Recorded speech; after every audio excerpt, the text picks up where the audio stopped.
Hi, my name is Alex Lytle-Prasik, and I will be talking to you today about how designing with intention changed my life.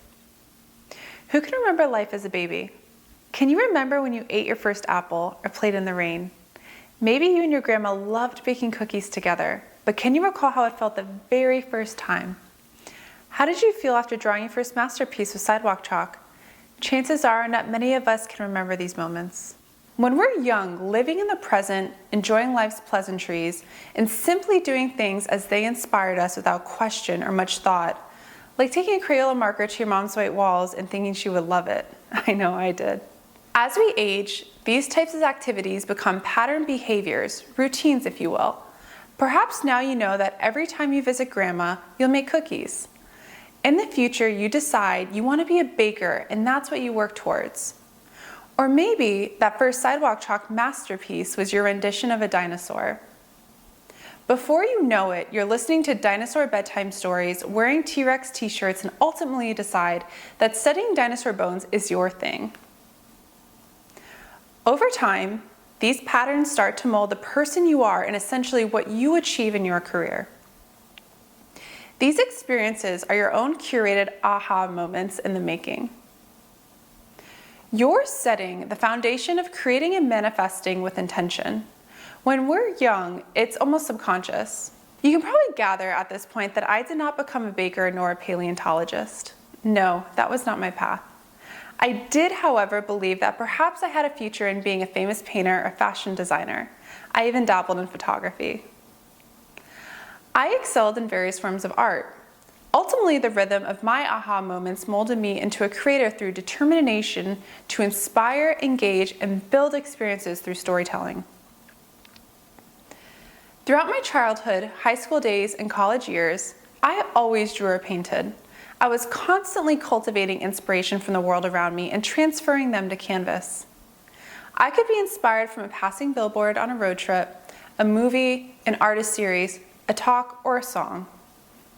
But I never knew where or how I would eventually take my work to the next level. For me, at that point, it was just fun to do. It was a hobby, a pattern, a routine. It was my routine. It was around my sophomore year of college when I started to really question my work and challenge myself to figure out how I wanted to elevate my skills. I recall sitting in my art history class studying Botticelli's work, specifically The Birth of Venus, wondering what was his intention when he started creating this iconic work of art. What influenced him to tell the story of her birth in this way? I tried to imagine patrons, people of the Renaissance, how they would have reacted, resonated in awe, passion, and wonderment. That was a feeling I wanted to elicit through my works.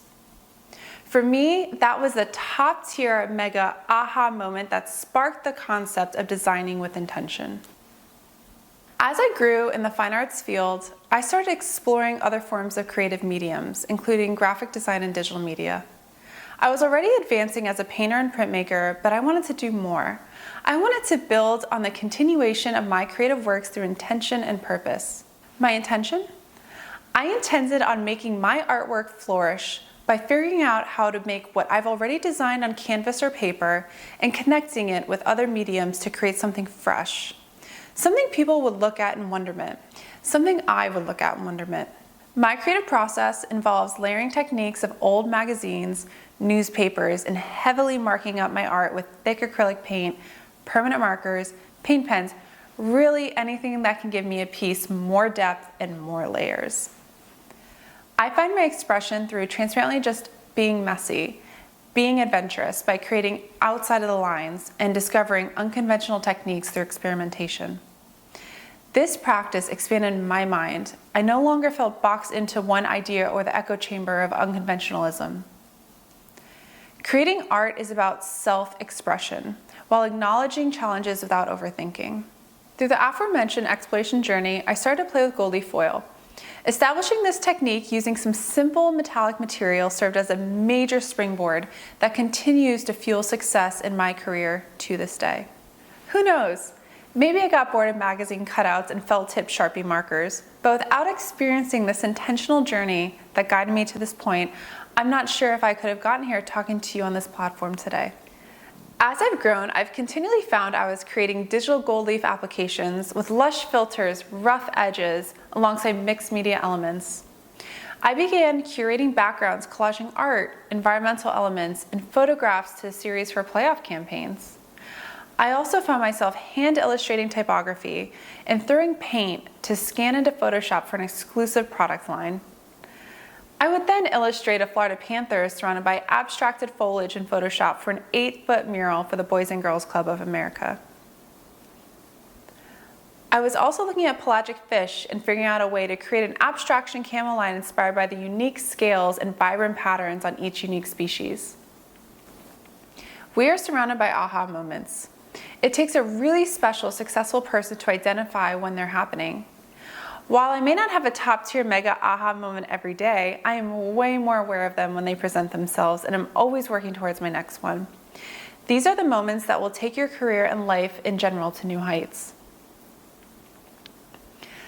When I started my career, I took all the goals and passions and I worked hard to develop and push them even further. My first job out of college was a creative director role for a brand owned and operated by an artist, scientist, explorer, and conservationist for the ocean and our magical marine life. I had the opportunity to take on my knowledge of fine art and graphic design and morph all into one market.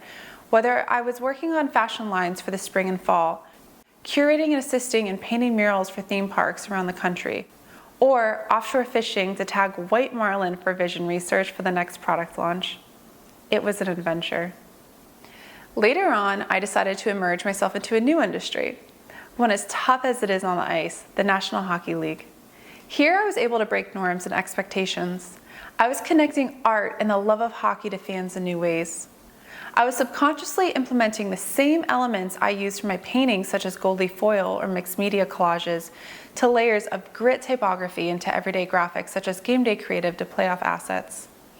This led into the world of designing NFTs, draft campaigns, and much, much more. I wanted us to stand out, not only as a team, but as a brand, a lifestyle. I wanted our team to be different, the ones to set the trends and the tone creatively, and we did. We didn't have to fit into a template to be successful. We paid very little attention to what others were doing in the market when it came to aesthetics because we were thinking as an individual team, outside of the box. During my time with the NHL, I consistently asked myself what our focus was. Not only did this help our team stay intentional, but it was also a reminder to stay mindful about what and how will the creation on hand occupy our fans' memories. Another aha moment, the intention of making connections, aka design for a purpose, not solely aesthetic.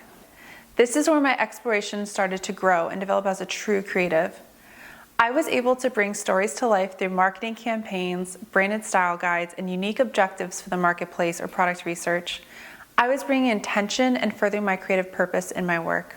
I now work for one of the largest, most well-known companies in the world. I'm fulfilled every single day by staying true to who I am as a creative, a leader, and a collaborator. I did have many obstacles to overcome, but I never compromised my vision to remain intentional. So now, I challenge you to ask yourself, how will I achieve my Botticelli painting? Whether your painting is creating the most innovative cookie recipe of all time, or being the first to come across the next major dinosaur-related discovery, establish your intention and collect the aha moments as they come. Thank you.